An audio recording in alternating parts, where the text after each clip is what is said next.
The impact of addiction and addictive substances on memory. The headline reads, "Marijuana is way more dangerous to teens than alcohol, according to study." The article on fatherly.com discusses a critical topic that comes to light often. The dangers of drug use are not as simple as an overdose, and we are still learning about them day by day.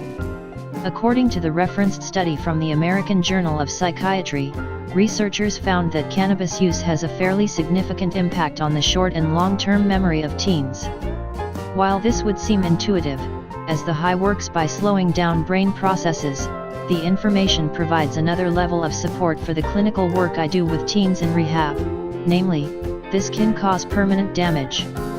The live for today thing leads into living in pain tomorrow and as you age.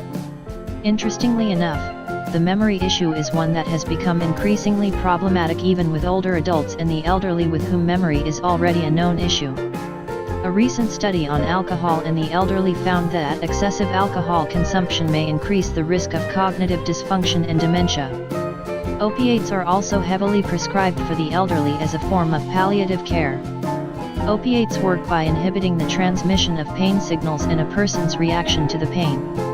These same signals and signal paths are tied to cognitive processes, and so there can be long-term secondary damage to the brain and memory function. It's hard enough dealing with the impact of aging.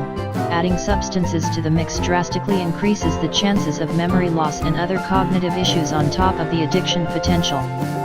For the elderly, unlike most teens, the critical issue that comes up when addressing the negative impact of substances on the mind and body is pain management. How can we treat pain for the elderly in as non-damaging a way as possible? Here are several tips.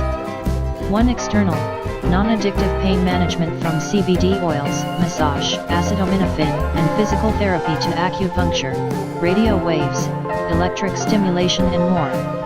2. Psychotherapy. Psychotherapy is widely and effectively used to help people cope with chronic pain as well as addiction. Additionally, teletherapy services are available for treating unique populations such as the elderly, who may be bedridden. 3. Structured and supportive environments that meet the physical and emotional needs of elderly patients, with a focus on quality of life, enable them to A. Take the focus off of pain. B. Address the cognitive struggles associated with even the limited use of opiates. C. Learn to utilize effective strategies with the support of a team. 4. Yoga, meditation, and other alternative interventions help people respond better to stress and gain and maintain flexibility, and increase blood flow to the brain and cognition. It also reduces the fear of falling by improving balance, and increases self-sufficiency.